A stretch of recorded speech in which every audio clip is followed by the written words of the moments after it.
Elizabeth Knowles has a question. In bodybuilding, the usage of performance-enhancing drugs are not illegal and are used by higher level competitors. As a Christian, would it be considered sinful to utilize as a tool to be competitive in this pro league?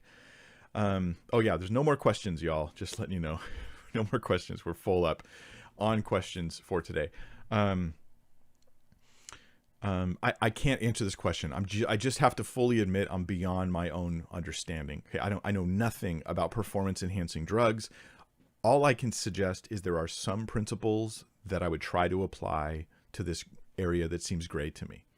Let me take you to scripture, actually, that talks about these types of things.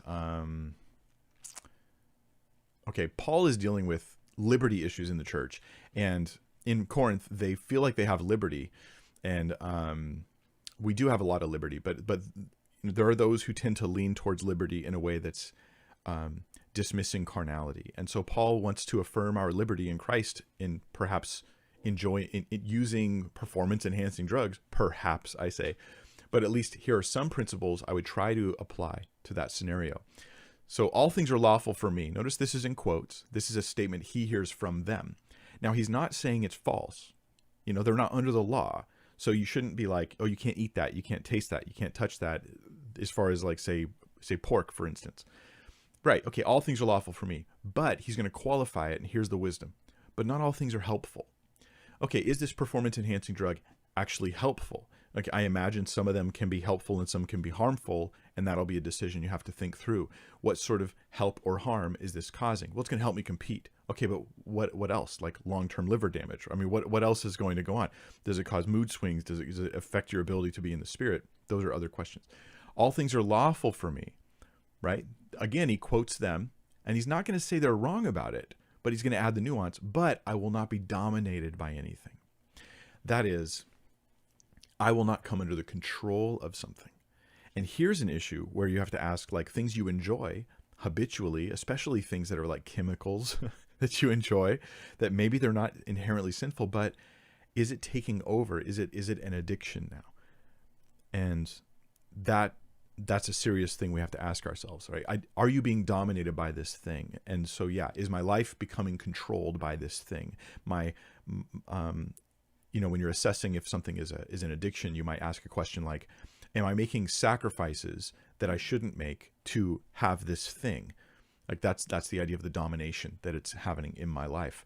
Then he goes on, food is meant for the stomach and the stomach for food. Hey, come on, God, this is what all the pot smokers like to say, right? God, hey man, God gave us the green stuff to eat the green herbs of the field, right? That's what it says in scripture. Of course, herb doesn't mean what you think it means there, but yeah, so food's meant for the stomach and the stomach for food. Like, yeah, God's given me all these things, but I like what Paul says. He goes, yeah, and God will destroy both one and the other. That there is this final judgment day where God is going to wipe everything out and remake it, because the purpose of creation is ultimately for him.